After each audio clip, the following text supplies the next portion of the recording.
तो आज हम डिस्कस करने वाले हैं एक बहुत इंपॉर्टेंट टॉपिक जो कि काइनेमेटिक्स और न्यूटन्स लॉज ऑफ मोशन को ब्रिज करता है, एक दूसरे से जोड़ता है। इसके बाद ही हम Newton's laws of motion start कर सकते हैं। तो हम सीखेंगे कंस्ट्रेन की जो लिटरल मीनिंग होती है, डिक्शनरी मीनिंग होती है रिस्ट्रिक्शंस। रिस्ट्रिक्शंस मतलब कि कोई भी दो बॉडी हमारे पास है, अगर उनका मोशन हम डिस्कस कर रहे हैं और उनका मोशन एक दूसरे पर डिपेंड कर रहा है। मोशन एक दूसरे पर डिपेंड करने का मतलब कि उनकी वेलोसिटी जो है, इनके बीच कुछ रिलेशन है, एक दूसरे पर डिपेंड कर रहा है। उसी तरह से इनके एक्सेलरेशन जो है एक दूसरे पर डिपेंड कर रहे हैं। तो जब इनकी वेलोसिटी और एक्सेलरेशन एक दूसरे पर डिपेंड करेंगे तो इस तरह के मोशन को हम कंस्ट्रेन मोशन कहते हैं। और कंस्ट्रेन मोशन को अगर हम डिफाइन करें तो हम सीधे से कह सकते हैं the motion in which velocity or acceleration of two or more bodies की जगह आप पार्टिकल भी लिख सकते हो। Particles depends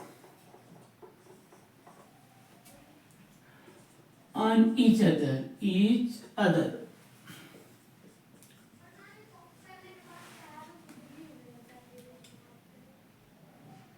it's called as constrained motion। अगर दो बॉडी के मोशन में उनकी वेलोसिटी और एक्सेलरेशन एक दूसरे पर डिपेंड कर रहे हैं तो इस तरह के मोशन को कंस्ट्रेंट मोशन कहेंगे। अब कंस्ट्रेंट मोशन में अगर हम वेलोसिटी और एक्सेलरेशन के बीच रिलेशन निकालते हैं, मतलब वेलोसिटी के बीच और एक्सेलरेशन के बीच, the relation between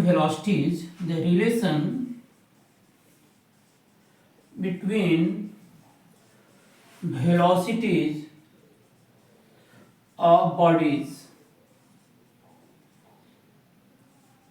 is called as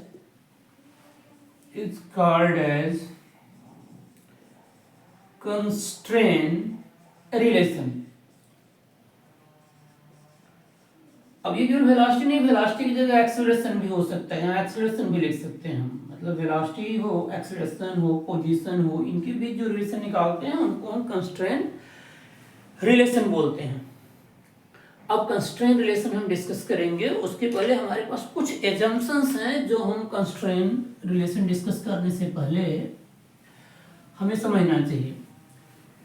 पूरे कंस्ट्रेंट मोशन में या कंस्ट्रेंट रिलेशन डिस्कस करते समय जो हम स्ट्रिंग लेंगे, ठीक, लेंथ ऑफ स्ट्रिंग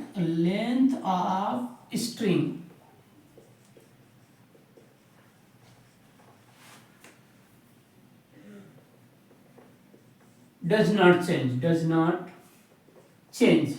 स्ट्रिंग की लेंथ जो है वो चेंज नहीं होगी। मतलब हम कह सकते हैं कि हमारे पास जो स्ट्रिंग है इनएक्सटेंसिबल स्ट्रिंग हम लेते हैं।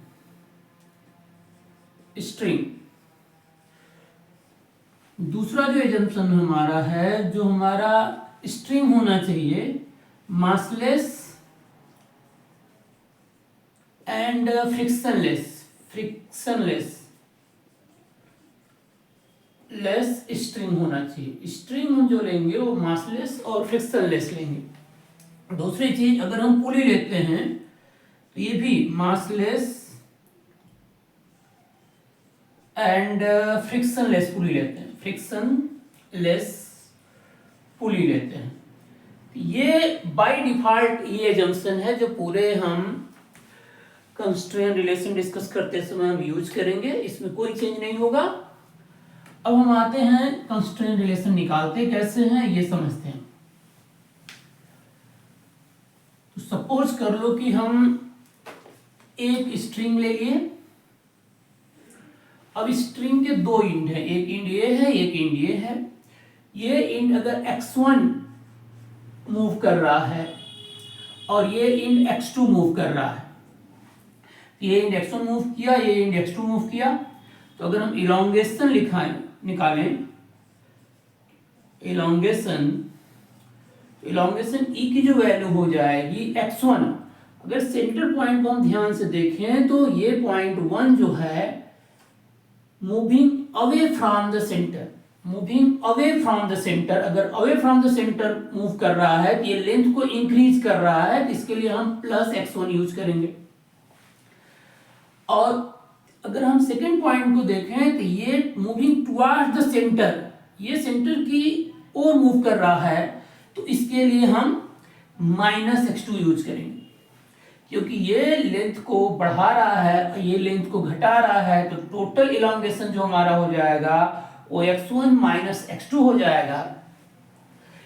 ये साइन कन्वेंशन हम पूरे whole of the constraint motion में हम यूज करेंगे। मैंने क्या समझाया, अगर point 1 moving away from the centre, point 1 अगर सेंटर के अवे मूव कर रहा है, दूर जा रहा है, तो उसके लिए पॉजिटिव साइन यूज करोगे।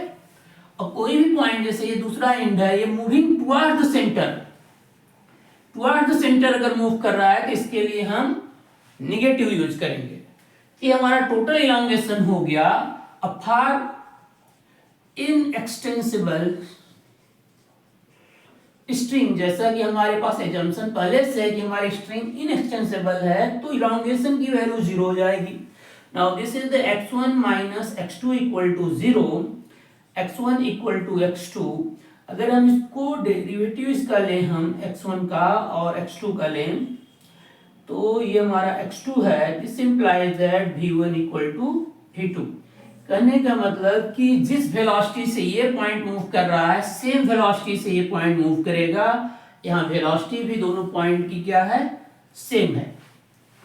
अगर इस रिलेशन को हम फिर से डिफरेंशिएट कर दें तो d by dt v1 equal to d by dt v2 हो जाता है। Now this is the a1, this is the a2, मतलब इन पॉइंट के एक्सेलरेशन भी क्या होंगे, सेम होंगे। मैंने क्या सिखा दिया, अगर ये स्ट्रिंग है, ये इंड और ये इंड, इस इंड की वेलोसिटी अगर हमने v1 ले लिया और इस इंड की वेलोसिटी हमने v2 ले लिया, तो v1 इक्वल टू v2 हो जाएगा और इनके एक्सेलरेशन के बीच का जो रिलेशन है वो a1 इक्वल टू a2 हो जाएगा। ये एक कंस्ट्रेंट रिलेशन, ये दूसरा कंस्ट्रेंट रिलेशन। अब अगर हम दूसरा सिचुएशन लें,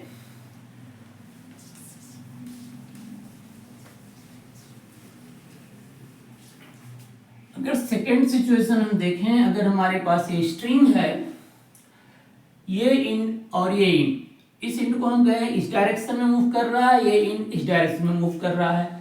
now this is the x1 और दिस इज x2। अब अगर हम इलोंगेशन लिखें तो इंड 1 जो हमारा है moving toward the centre of string, ये स्ट्रिंग के सेंटर की ओर मूव कर रहा है, जिसके लिए हमें नेगेटिव साइन लेना होगा x1। ये moving toward the centre of string, तो इसके लिए भी हमें नेगेटिव साइन लेना पड़ेगा x2। अगेन e की वैल्यू 0 है हमारे पास, minus x1 minus x2। This implies that x1 equal to minus x2, v1 equal to minus v2 हो जाएगा, a1 equal to minus a2 हो जाएगा। ये इस सिचुएशन में हम लिख सकते हैं। यहाँ इनके वेलोसिटी इक्वल तो हैं, एक्सेलरेशन इक्वल तो है, लेकिन नेगेटिव साइन रिप्रेजेंट करता है कि ये अपोजिट है। थर्ड सिचुएशन ये हो सकती है,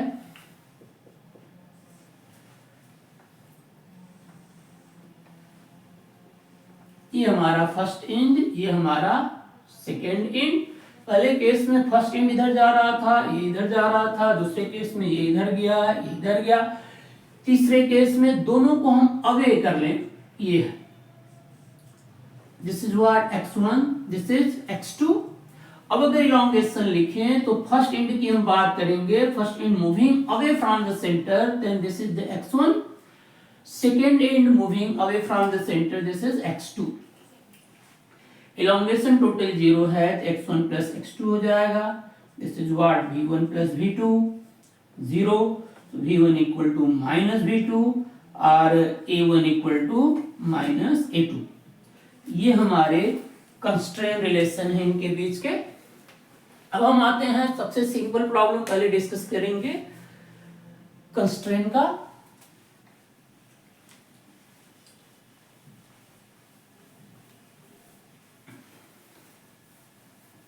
सबसे सिंपल सबसे इजी वाला जो हम डिस्कस कर रहे हैं एटवुड मशीन।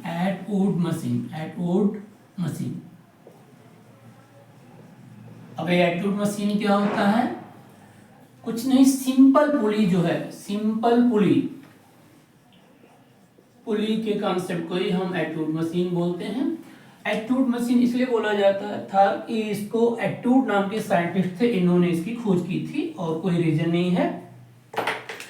तो अगर हम एक पुली ले लें और ये पुली हमारी जो है बाय डिफॉल्ट ऐसा एजम्पशन है कि पुली मासलेस और फ्रिक्शनलेस है। ये पुली ले लिया जो पुली मासलेस है और फ्रिक्शनलेस है। अब हम पुली से दो ब्लॉक को ऐसे लटका दे रहे हैं, एक ये है और एक ये है। ये दो ब्लॉक पुली से लटक रहा है, इसको हम M1 कह सकते हैं, इसको M2 कह सकते हैं। अब अगर यहाँ हम कंस्ट्रेन रिलेशन निकालें, इनके बीच की एक्सेलरेशन के बीच रिलेशन निकालें, तो सपोज कर लो ये ब्लॉक अपवर्ड डायरेक्शन में x1 डिस्टेंस मूव किया, तो ये बाय डिफॉल्ट डाउनवर्ड डायरेक्शन में मूव करेगा x2 डिस्टेंस। ठीक, अब अगर हम टोटल इलांगेशन लिखते हैं तो टोटल इलांगेशन क्या हो जाएगा? आप ध्यान समझने की चीज यहाँ पर है कि ये पॉइंट जो है और ये पॉइंट, इसको हम सेगमेंट 1 कह देंगे। क्या कह देंगे? सेगमेंट 1। ये रस्सी का जो पहला पार्ट है और ये जो पार्ट है हम ले रहे हैं ये, इसको सेगमेंट 2 कह दो आप, सेगमेंट 2। तो रस्सी को हमने दो सेगमेंट में डिवाइड कर दिया। इस पार्ट की हम बात नहीं कर रहे हैं, ये length half of the circle के बराबर है जो हमेशा कांस्टेंट रहेगा, इसमें कोई चेंज नहीं आएगा। तो आप चाहो तो हाफ ऑफ सर्कल लिख सकते हो इसको, लेकिन इसकी बात हम नहीं करेंगे क्योंकि ये कांस्टेंट रहेगा। डेरिवेटिव करेंगे तो उसमें वो न्यूट्रलाइज हो जाता है। अब यहाँ बात करते हैं, ये अगर पॉइंट, ये पॉइंट की बात करें तो सेगमेंट 1 के लिए देखो ये जो पॉइंट है, ठीक, this point is moving towards the centre. ये पॉइंट सेंटर की ओर मूव कर रहा है, मूविंग टुवर्ड्स द सेंटर। कितना? x1। इसके लिए हम क्या यूज करेंगे? -x1। ये पॉइंट जो है ये फिक्स है, ये मूव नहीं कर रहा है, इसमें कोई डिस्प्लेसमेंट नहीं, इसलिए 0 लिख देंगे। अब हम सेगमेंट 2 की बात करेंगे तो सेगमेंट 2 में आप देखो तो ये point moving away from the centre, centre के अवे जा रहा है, इसके लिए हम पॉजिटिव साइन यूज करेंगे x2। और इस पॉइंट की बात करें तो ये पॉइंट फिक्स है, तो इसके लिए हम 0 लिख देंगे। तो टोटल इलांगेशन E होता है हमारा। Now this is the x1 plus x2 equal to E। क्योंकि टोटल इलांगेशन हमारा 0 है तो ये again -x1 plus x2 equal to 0 हो जाएगा। इसका हम डेरिवेटिव कर दें, x1 हो गया ये plus d by dt, x2 हो गया। Now this is -v1 plus v2 equal to 0, तो v1 इक्वल टू v2 या फिर a1 इक्वल टू a2 लिख सकते हैं। एक एटवुड मशीन में हमारा ये और ये बॉडी अपवर्ड जा रही है a1 से, ये बॉडी डाउनवर्ड जा रही है a2 से, तो a1 की वैल्यू जो हमारी है और a2 की वैल्यू जो हमारी है वो दोनों इक्वल है। इसलिए एटवुड मशीन के केस में दोनों बॉडी के एक्सेलरेशन इक्वल इन मैग्नीट्यूड और अपोजिट इन साइन होते हैं। होप ये क्लियर हो गया होगा। इसके बाद हम एक क्वेश्चन और डिस्कस करते हैं।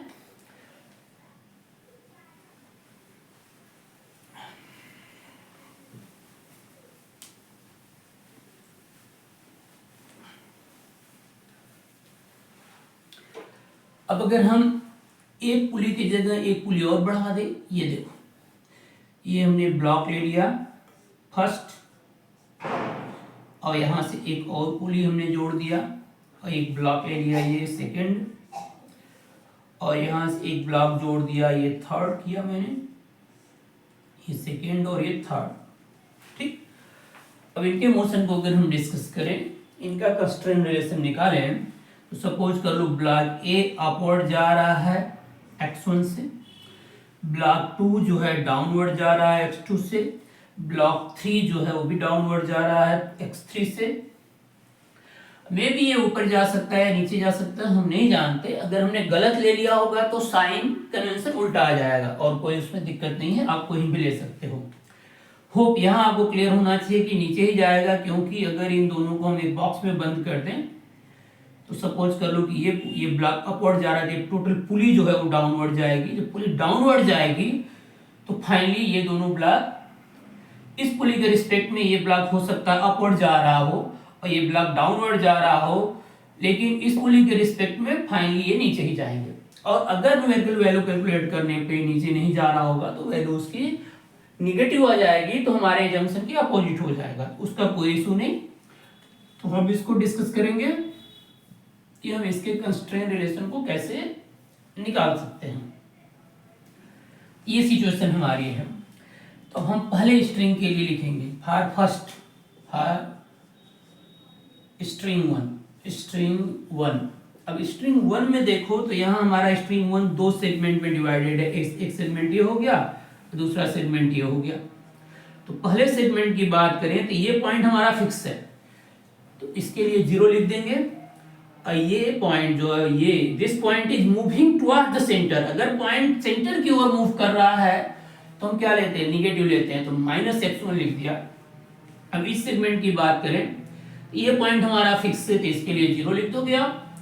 ये पॉइंट जो हमारा है ये किधर जा रहा है, ये अवे फ्रॉम द सेंटर जा रहा है, तो हम एज्यूम कर लेंगे कि ये y डिस्प्लेस हो रहा है अवे फ्रॉम द सेंटर। तो अगर अवे फ्रॉम द सेंटर जा रहा है y है तो प्लस y इक्वल टू आप 0 लिख दोगे।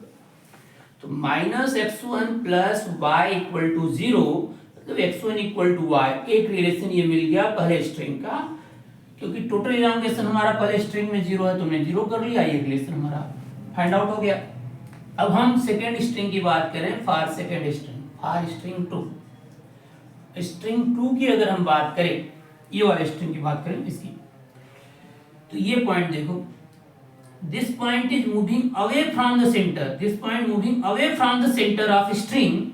तो आप इसको क्या करोगे, away from the centre of string के लिए पॉजिटिव लेते हो, तो x2 लिख दिया।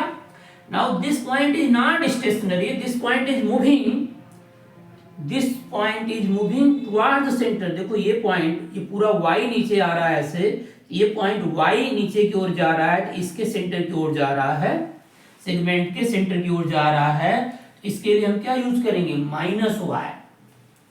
अब सेकेंड सेगमेंट की बात करें तो सेकेंड सेगमेंट में ये पॉइंट नीचे की ओर जा रहा है, तो toward the centre of string है तो -y लिया।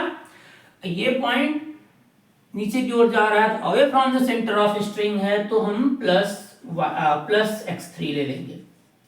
टोटल इलांगेशन 0 कर लिया।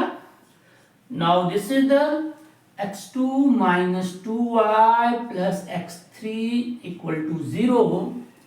अगर हम y की वैल्यू यहां से ले लें तो हमारा मिल जाएगा ये x2 minus 2 x1 plus x3 equal to 0। Now this is what x2 minus 2 x1 plus x2 plus x3 equal to 0। अगर इनको हम डिफरेंशिएट कर देते हैं तो हमारा वेलोसिटी का रिलेशन आ जाएगा, ये x3 लिख दिया हमने। Now this is the -2 v1 plus v2 plus v3। Again अगर आप इसको डिफरेंशिएट कर देते हो तो 2a1 plus a2 plus a3। This is the constraint relation for velocity and acceleration of these two blocks, these three blocks। हमारे पास यहाँ कितने ब्लॉक्स हैं, 3 ब्लॉक हैं। इन तीनों ब्लॉक का हमने ये कंस्ट्रेंट रिलेशन निकाल लिया। होप ये आपको क्लियर हुआ होगा। कितना टाइम हुआ?